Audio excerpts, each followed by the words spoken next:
Hi guys, have you ever wondered whether you should upgrade your Sony ZV-E10 kit lens, such as this 16 to 50mm power zoom lens?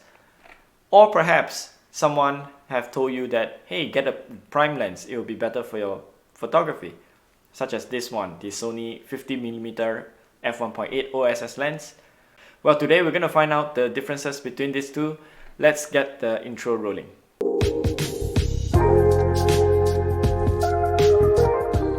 Before we get started, let me just give a very quick disclaimer. I have only had this lens for about a month, so I will not go into the full details. I think both lenses have been around for a very long time, and of course you should be able to find quite a lot of videos and reviews about these two lenses.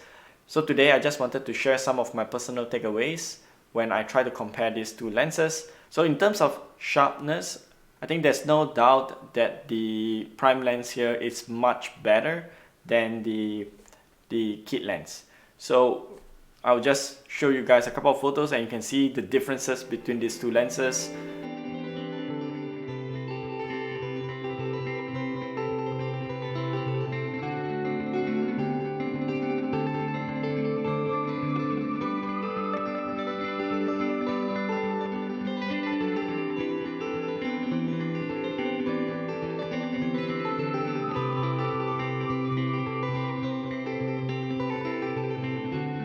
So with that bigger aperture, naturally you also get a lot more background blur, and here you can see another photo, another set of photos that will show you the differences between the two lenses.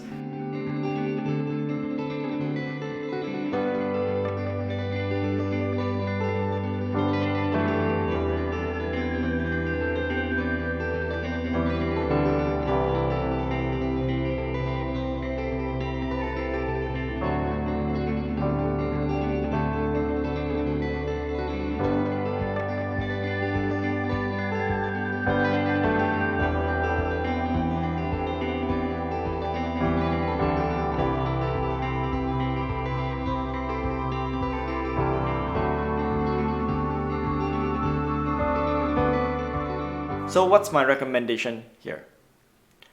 Honestly speaking, if it's possible, I would recommend that you go for both of these lenses. The 16 to 50mm kit lens is, not as sharp and not as capable during low light settings, but its lightweight, its versatility does offset some of these bottlenecks. So where, if you're traveling and if you're tight on budget, I would suggest to still go for this lens. However, if you're going to be shooting in low light settings, if you're going to be shooting portraits, then the recommendation here is, of course, to go for the Sony 50mm f1.8 OSS lens. I mean, you don't have to go for the Sony version. We know that Sigma has a very, very good 56mm f1.4, so that's even brighter, that's even faster, but that's also a little bit more expensive. If you like this kind of content, do like and subscribe. So in the next video, I'll be talking a little bit more about my Sony 11mm f1.8 lens that I actually have on my ZV-E10 right now. I will be comparing it against the 16mm range, so hopefully it will help to answer some questions.